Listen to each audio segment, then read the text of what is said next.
नमस्कार छात्रों, इयत्ता 9वीं कक्षा पाठ क्रमांक 7 डॉक्टर का अपहरण।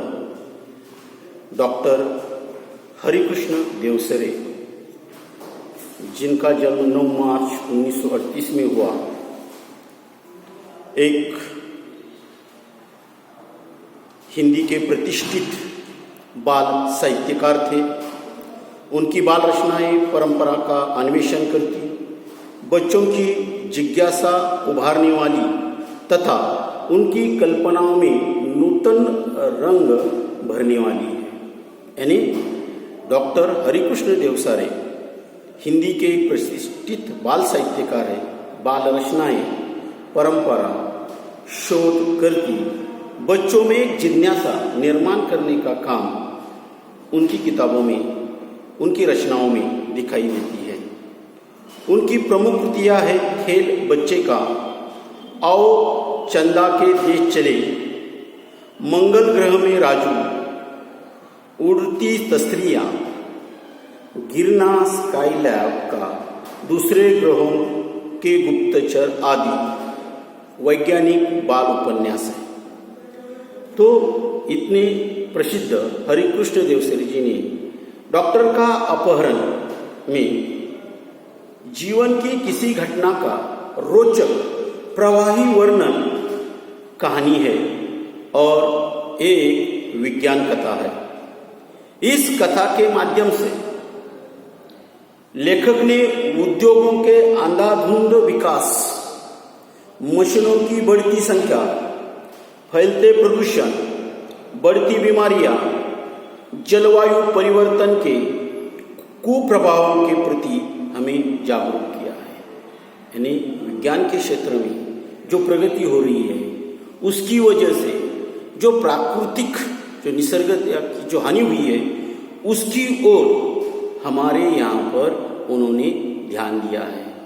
विज्ञान से हमारी प्रगति हुई, लेकिन उसके साथ साथ प्रदूषण बढ़ा, बीमारियां बढ़ी, जलवायु में परिवर्तन आया और उनके इस कुप्रभावों के कारण हमें बच्चों जागरूक रहना चाहिए। ऐसा डॉक्टर हरिकृष्ण देवसरे जी ने इस कहानी के माध्यम से कहा है। कुछ महीनों पहले आपने डॉक्टर भटनागर के अचानक लापता हो जाने का समाचार पढ़ा होगा, लेकिन उसके बाद फिर उनके बारे में कुछ भी पता न चला। हुआ यह था कि एक रात को लगभग 2 बजे उनके घर की कॉलबेल बज उठी।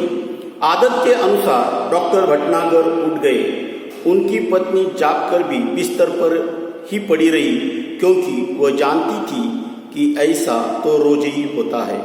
जब कोई मरीज सीरियस होता तो अस्पताल का चौकीदार उन्हें उठाने को आ जाता। अगर किसी को उन्हें घर बुलाकर ले जाना चाहता हो तो वह भी आकर उन्हें जगा देता।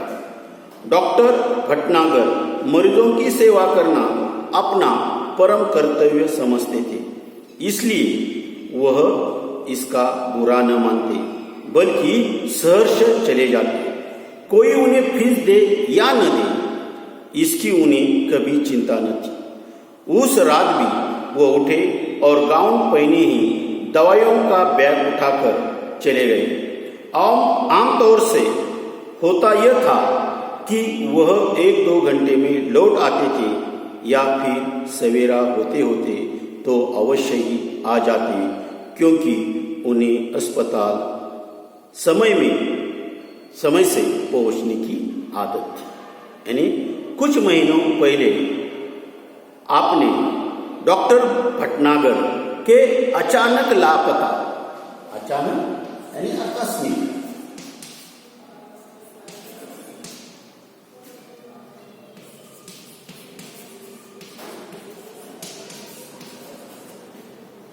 लापता यानी गुम हो जाना।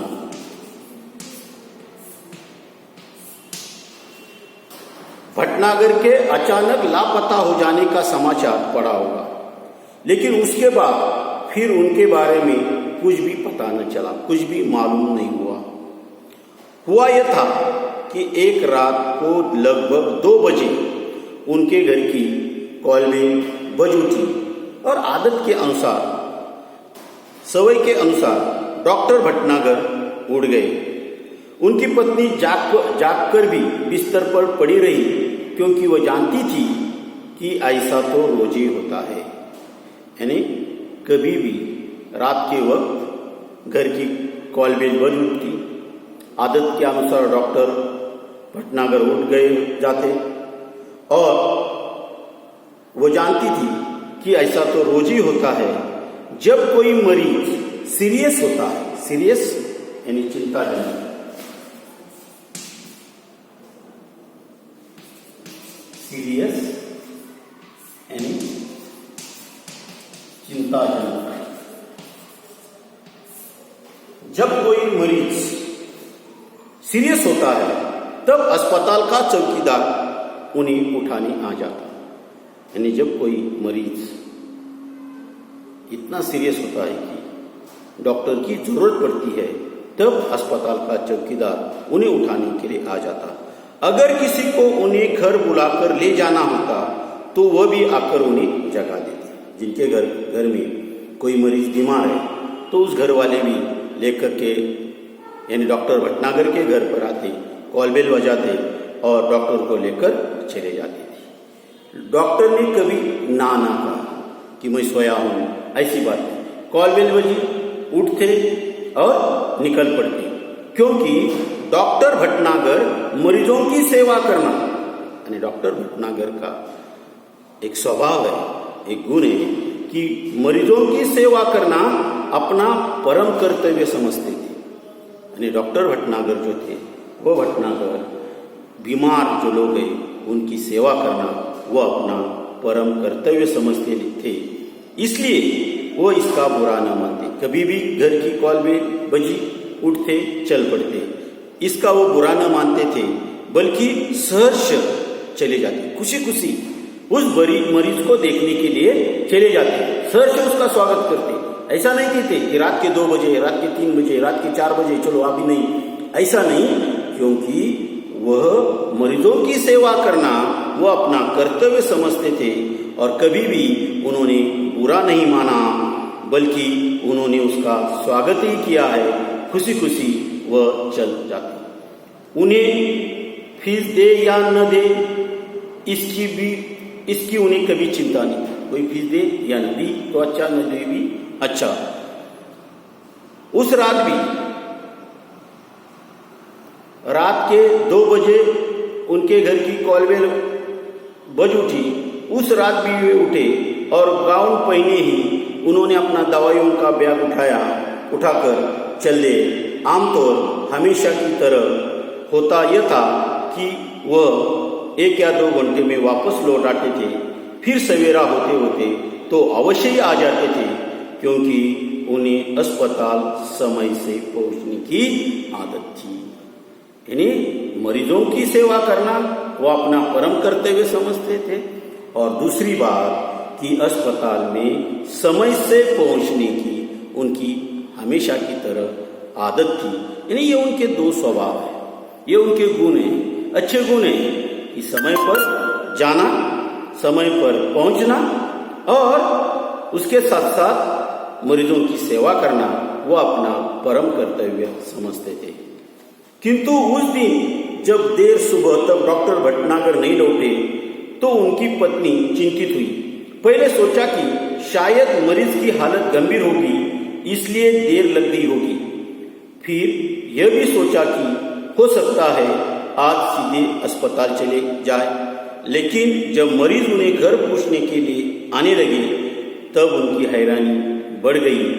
उन्होंने मित्रों तथा कुछ अन्य संबंधियों को फोन किया और डॉक्टर साहब के बारे में पूछताछ की, किंतु कोई जानकारी नहीं मिली। कुछ देर के लिए वह यही मान बैठी कि शायद वे किसी दूर गांव में गए हो और किसी कारण से जल्दी वापस न आ पाए हो। रात के 2 बजे डॉक्टर भटनागर घर से चल पड़े और सुबह हुई, वो वापस नहीं आए। फिर उस दिन जब देर से ही सुबह तक डॉक्टर भटनागर वापस नहीं आए तो उनकी पत्नी चिंतित हो उठी। पहले उन्होंने कुछ सोचा कि शायद मरीज की हालत गंभीर हो इसलिए देर लग गई होगी, या फिर उसने सोचा कि आदत के साथ अस्पताल में समय पहुंचने की उनकी जो आदत है उस आदत के अनुसार वे शायद वहीं से ही अस्पताल चले गए होंगे। लेकिन जब मरीज उन्हें घर पूछने के लिए आने लगे तब उनकी हैरानी बेचैनी और भी बढ़ गई। उन्होंने मित्रों और कुछ अन्य संबंधियों को फोन किया, डॉक्टर साहब के बारे में पूछताछ की, किंतु कौन सी भी जानकारी उन्हें नहीं मिली।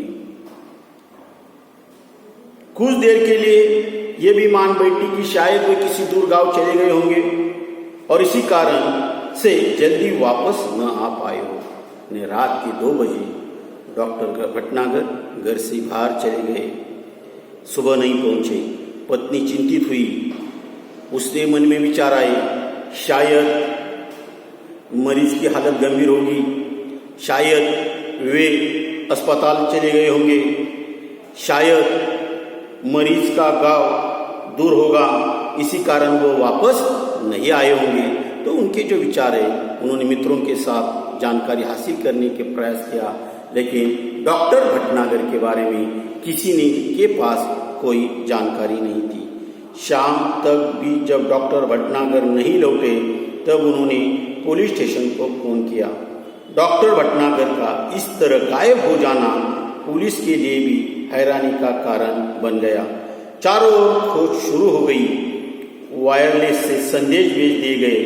डॉक्टर भटनागर के गायब होने का समाचार बिजली की तरह शहर भर में फैल गया। उनकी पत्नी खोज के लिए केवल इतना ही सूत्र दे सकी, डॉक्टर साहब अपनी कार में नहीं गए, उन्हें लेने कोई गाड़ी आई थी जिसके बड़े पहियों के निशान उन्होंने सवेरे घर के बाहर सड़क और फुटपाथ पर देखे थे। जाहिर था कि डॉक्टर साहब किसी ट्रक या बस में गए हैं। मोहल्ले वालों से पूछताछ करने पर भी कोई जानकारी न मिली। फिर भी पुलिस ने वायरलेस से यह सूचना भी जारी कर दी कि कहीं किसी एक्सीडेंट के बारे में जानकारी मिले तो सूचना तुरंत दी जाए। यानी शाम तक डॉक्टर भटनागर नहीं पहुंचे। पत्नी चिंतित हुई।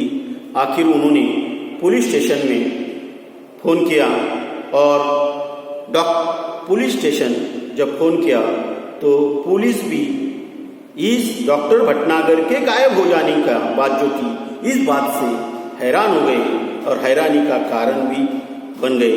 चारों तरफ खोज शुरू हो गई। वायरलेस से संदेश भेज दिए गए।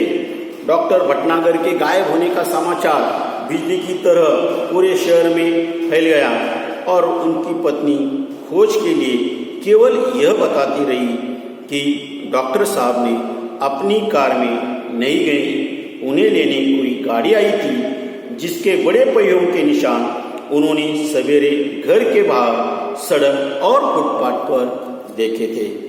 जाहिर था कि डॉक्टर साहब किसी ट्रक या बस में गए होंगे।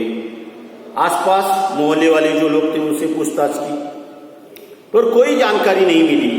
फिर भी पुलिस ने वायरलेस से यह सूचना भी जारी कर दी कि कई अपघात, कोई एक्सीडेंट के बारे में जानकारी मिली तो तुरंत पुलिस स्टेशन से बता दिया जाए। यानी डॉक्टर भटनागर जो महाशय थे वे अत्यंत मरीजों की सेवा करना वो अपना कर्तव्य मानते थे।